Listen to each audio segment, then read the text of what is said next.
እንደምንላችኋል የተወደዳችሁና የተከበራችሁ የመሃል ሚዲያ አድማጭ ተመልካቾቻችን ለዛሬ ዕለተ ሐሙስ ወደ እናንተ እንዲደርሱ ከመሃል ሚዲያ ማለት ስቱዲዮ ያዘጋጀናቸውን የቀን መረጃዎቻችንን ይዘንላችሁ ቀርበን በቅድሚያም አበይት ርዕሰ ጉዳዮቹን በማስቀደም እንጀምራለን።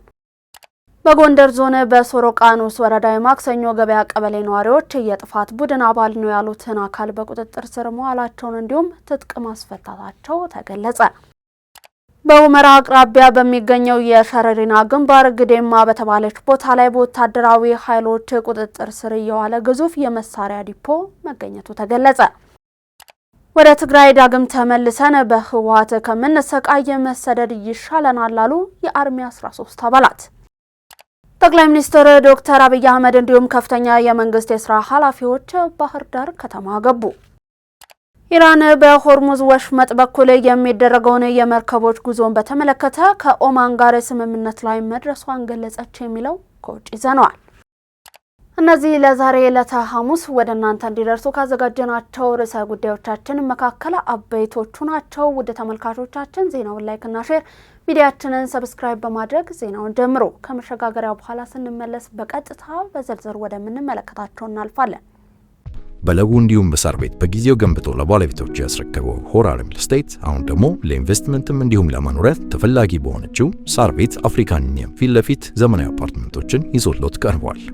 ባለ 1 መኝታ ቤት 91 ካሬ ከ1.8 ሚሊዮን ብር ቅድመ ክፍያ ጀምሩ።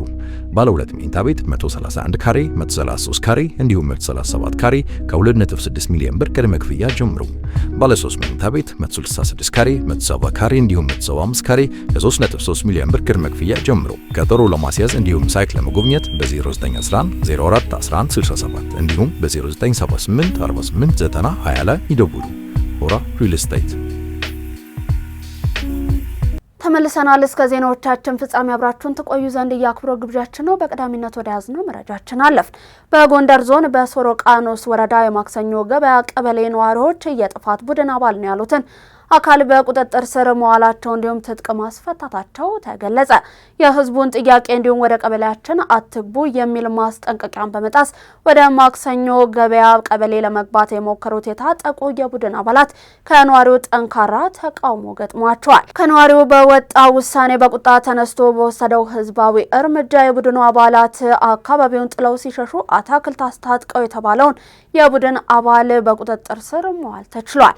ነዋሪዎቹ ግለሰቡን በቁጥጥር ስር ከመዋላቸውም በላይ ይዞት የነበረውን ትጥቅና መሳሪያ ማስፈታት እንደቻሉም ነው የተገለጸው። የአካባቢው ህዝብ አካባቢውን ከዘረፋና ከእርስ በርስ ግጭት ለመጠበቅ እንዲሁም መሰል አካላትን ለመቅጣት እንዲሁም ላለማስተናገድ ቁርጠኛ አቋም መያዙም ነው የተጠቀሰው። በሁመራ አቅራቢያ በሚገኘው የሸረሪና ግንባር ግዴማ በተባለች ቦታ ላይ በወታደራዊ ኃይሎች ቁጥጥር ስር የዋለ ግዙፍ የመሳሪያ ዲፖ መገኘቱ ተገለጸ። ከሸረሪና ካምፕ ወጣ ብላ በምትገኘው ግዴማ በተባለች ስትራቴጂካዊት ቦታ ላይ የሚገኘው ይህ ግዙፍ የጦር መሳሪያ ግምጃ ቤት ወይንም ዲፖ በተከዜ ዘብ እንዲሁም በሀገር መከላከያ ሰራዊት ጥምረት በቁጥጥር ስር ውሏል። በዲፖ ውስጥ የተገኙት መሳሪያዎች በብዛት እንዲሁም በአይነት በርካታ ሲሆኑም የተለያዩ የነፍስ ወከፍና የቡድን መሳሪያዎችን እንዲሁም የአጭር ርቀት ሚሳይሎችን ያካተቱ ናቸው። እስከ እኩለ ቀን ድረስ በተካሄደው የመጀመሪያ ዙር ቆጠራና ማጓጓዝ ብቻ በ15 ትልልቅ ተሽከርካሪዎች የተጫነ 280 ሞርታር በጥንቃቄ ወደ ሁመራ ከተማ እንዲገባ ተደርጓል። የተገኙት ተተኳሾችና የተለያዩ የጦር መሳሪያዎች መጠን በጣም ከፍተኛ በመሆኑ የቆጠራና የመረከብ ሂደቱ አሁንም በመቀጠል ላይ ይገኛል ተብሏል።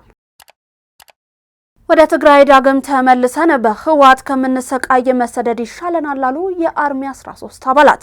ከታሪካዊ ስህተቱ የማይማር የጦርነት ናፋቂ ሰላም ጸር የሆነው የህወሓት ቡድን የራሱ ልጆች በውጭ ሀገር በቅንጦት እያኖረ የደሃ ልጆችን ግን ለሞትና ለእልቂት የመስዋዕት በግ ያደረገ ይገኛል።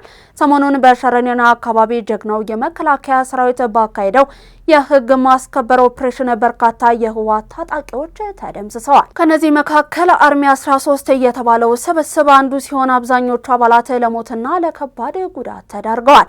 ከሞት እየተረፉ ደግሞ ወደ ውጊያው የመጣ ነው በህወሓት አስገዳጅ አፈሳ ስለሆነና እንደምንም ከሞት ስለተረፍን ዳግም ወደ ትግራይ ክልል አንመለስም በማለት ወደ ኤርትራ አቅጣጫ እየሸሹ ይገኛል። ይገኛሉ። ከአባላቱ ውስጥ አብዛኞቹ ገና ጨቅላ ህጻናት ሲሆኑ ወደ ትግራይ ተመልሰን ከምንሰቃየ መሰደድ ይሻለናል በማለት እየሸሹ ይገኛሉ። ይህ ቡድን የትግራይን እናቶች እያሳቀቀ ህጻናትን እያለ እድሜያቸው እየነጠቀና እያስገደለ የልጆችን የወደፊት ህልም እንዲሁም ተስፋን በቅጦ በማጨለም ላይ ይገኛል ተብሏል። የኢፌዴሪ ጠቅላይ ሚኒስትር ዶክተር አብይ አህመድ እንዲሁም ከፍተኛ የመንግስት የስራ ኃላፊዎች ባህር ዳር ገቡ። ጠቅላይ ሚኒስትር ዶክተር አብይ አህመድ እንዲሁም ቀዳማዊት እመቤት ዝናሽ ታያቸው ከሌሎች ከፍተኛ የመንግስት የስራ ኃላፊዎች ጋር በመሆን ባህር ዳር ከተማ ገብተዋል። ወደ ከተማዋ ባቀናው በዚህ የልኡካን ቡድን ውስጥ ከጠቅላይ ሚኒስትር እንዲሁም ከቀዳማዊት እመቤቷ ጋር ምክትል ጠቅላይ ሚኒስትር ተመስገን ጥሩነህ እንዲሁም የፌዴሬሽን ምክር ቤት አፈ ጉባኤ አቶ አገኘው ተሻገር አብሮ መጓዛቸውን የጠቅላይ ሚኒስትር ጽህፈት ቤት አስታውቋል።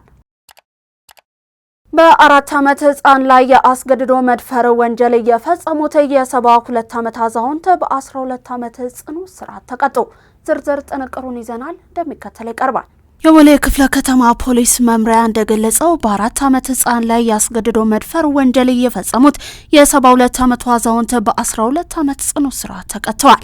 ጥፋተኛው አቶ ተስፋዬ ደመቀ የተባሉት የ72 ዓመት አዛውንት ሲሆኑ ወንጀሉን የፈጸሙት ታህሳስ 14 ቀን 2018 ዓ.ም በቦሌ ክፍለ ከተማ ወረዳ 12 ልዩ ቦታው ቦሌ ቡልቡላ ዶክተሮች ሰፈር እየተባለ በሚጠራው አካባቢ ከቀኑ 5 ሰዓት ላይ ነው። የ4 ዓመቷ ህፃን በአካባቢው እየተጫወተች ሳለች የኢትዮ ቴሌኮም ታወር ጥበቃ ሰራተኛ የሆኑት አቶ ተስፋዬን እንጮት በማለት ወደ ጥበቃ ሰራተኞች ማረፊያ ክፍል አስገብተዋታል። ግለሰቡ ወንጀሉን በመፈጸም ላይ እያሉ የአካባቢው ህብረተሰብ በደረሰበት ጥቆማና ለፖሊስ ባደረገው ጥሪ ወዲያውኑ በቁጥጥር ስር ውለዋል። የቦሌ ክፍለ ከተማ ፖሊስ መምሪያ የሴቶችና ህጻናት ምርመራ ክፍል እንደገለጸው ፖሊስ በህፃኗ ላይ ተገቢው የሕክምና እንዲሁም የጤና ምርመራ እንዲደረግላት ካደረገ በኋላ የሰውና የሰነድ ማስረጃዎችን አጠናክሮ በአቃቤ ህግ አማካኝነት ክስ እንዲመሰረት ተደርጓል። የተከሳሹን የክስ ሂደት ሲከታተል የቆየው የፌዴራል መጀመሪያ ደረጃ ፍርድ ቤት ቦሌ ምድብ 5ኛ የወንጀል ችሎት ሐምሌ 21 ቀን 2018 ዓ.ም በዋለው ችሎት ውሳኔው ተከሳሹን ያርማል፣ ሌሎችንም ያስጠነቅቃል በማለት ግለሰቡን በ12 ዓመት ጽኑ እስራት እንዲቀጡ ብያኔን ሰጥቷል።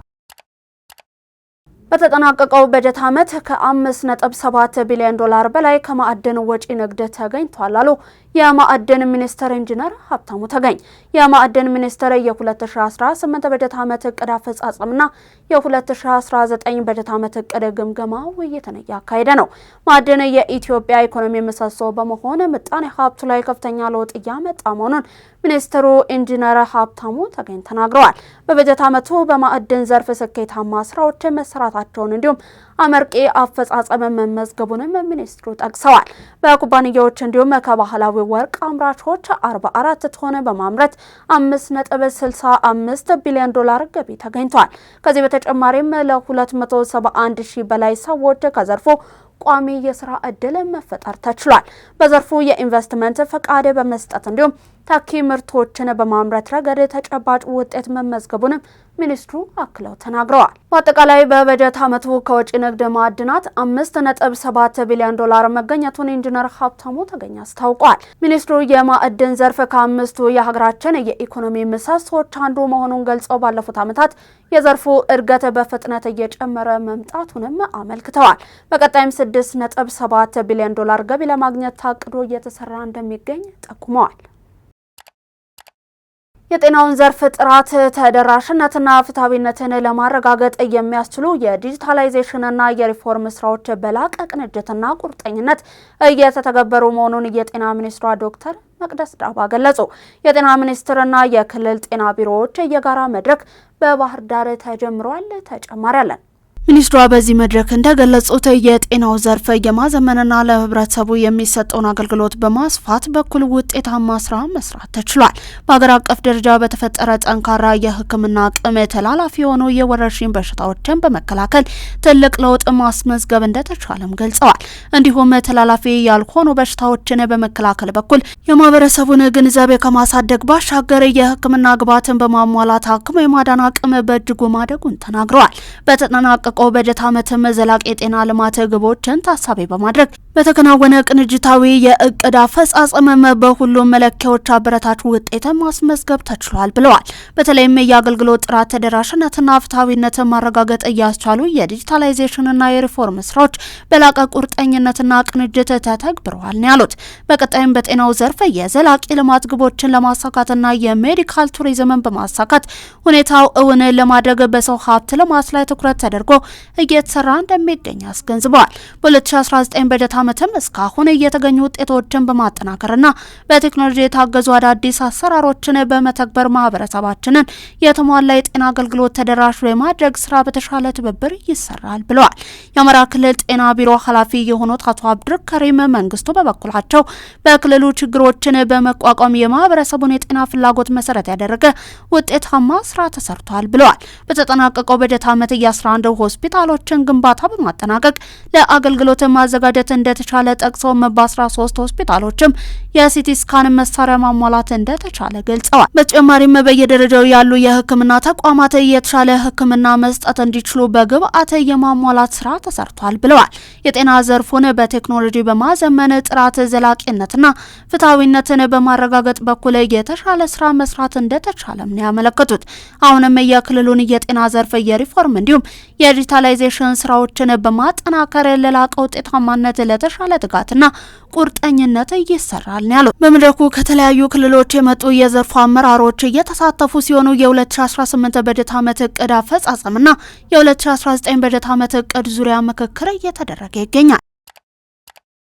76ኛው የዓለም ጤና ድርጅት የአፍሪካ ቀጠናዊ ኮሚቴ ስብሰባ ከነሐሴ 18 እስከ 22 ቀን 2018 ዓ.ም ድረስ በአዲስ አበባ ይካሄዳል።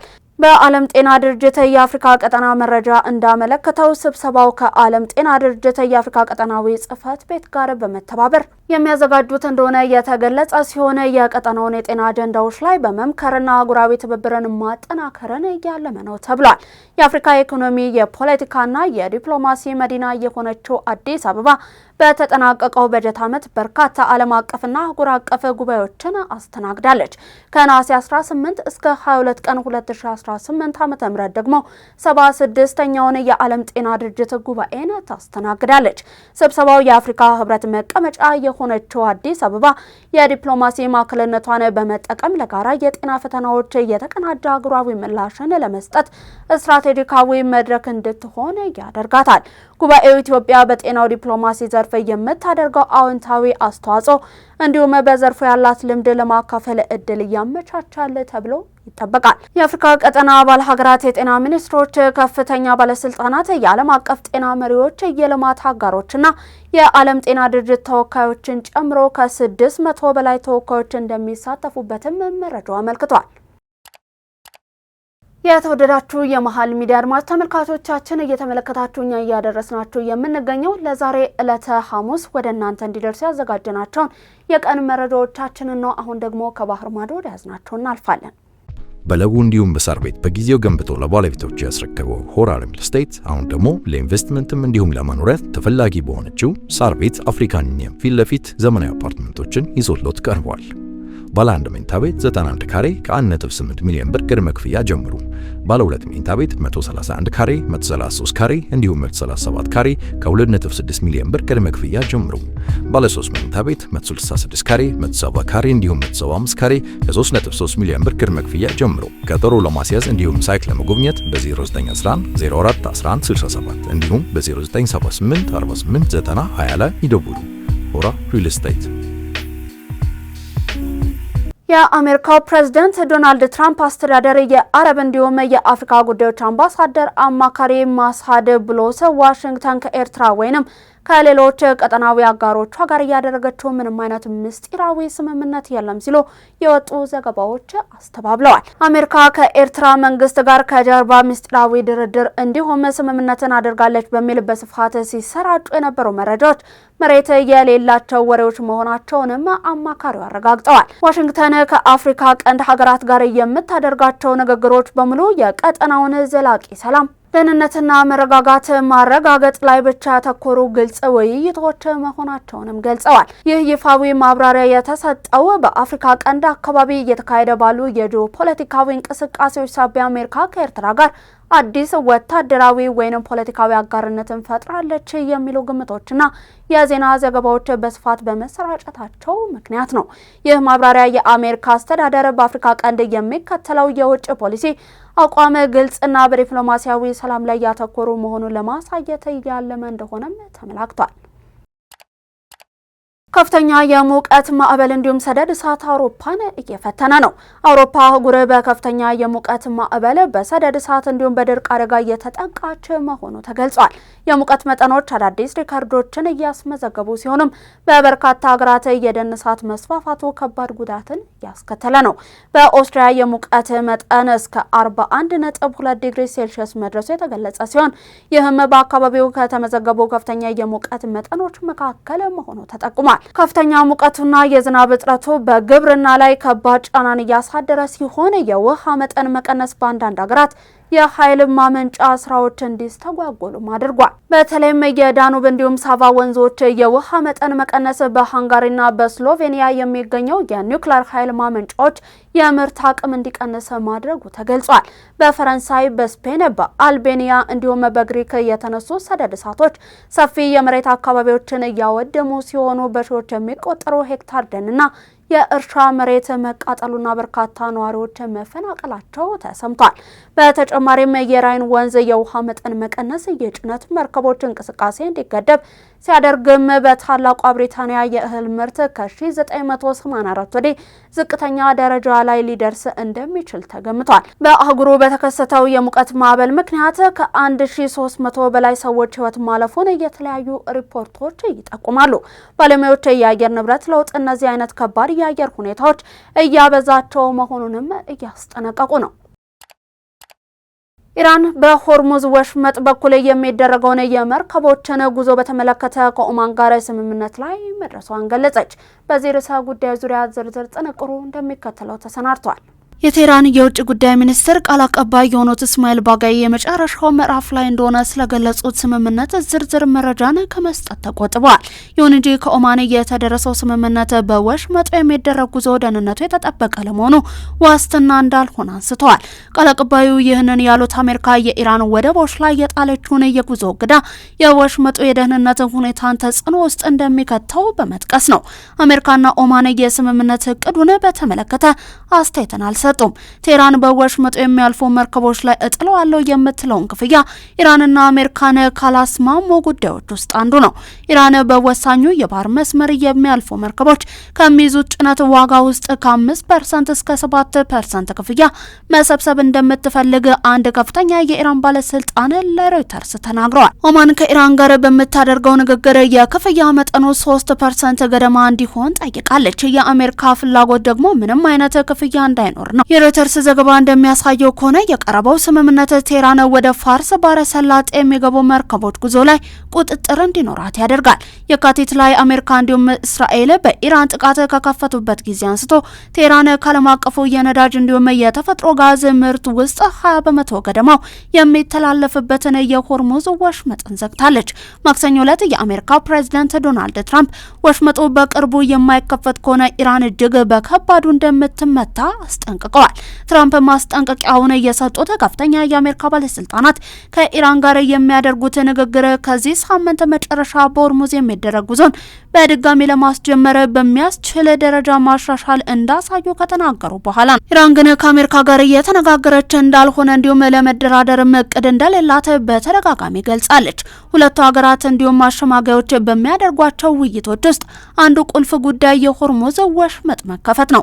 የአሜሪካ ውጭ ጉዳይ ሚኒስትር ቃል አቀባይ በሰጡት መግለጫ በሆርሙዝ የሚያልፉ መርከቦች የሚከተሉትን ትክክለኛ መስመር በተመለከተ ከኦማን ጋር ስምምነት ላይ መደረሱን አስታውቋል። በአሜሪካ በኩል ሆርሙዝ ወሽመጥ ደህንነቱ ያልተጠበቀ የሚያደርጉትን ምክንያቶች አሁንም አሉ ያሉትን ቃል አቀባዩ የዋሽንግተንን የባህር እገዳ እንዲሁም በኢራንና በጥቅሞቿ የሚቃጡት ሌሎች ተተኳሽ እንዲሁም ዛቻ የተሞላባቸው እርምጃዎችን በዋነኛነት ጠቅሰዋል።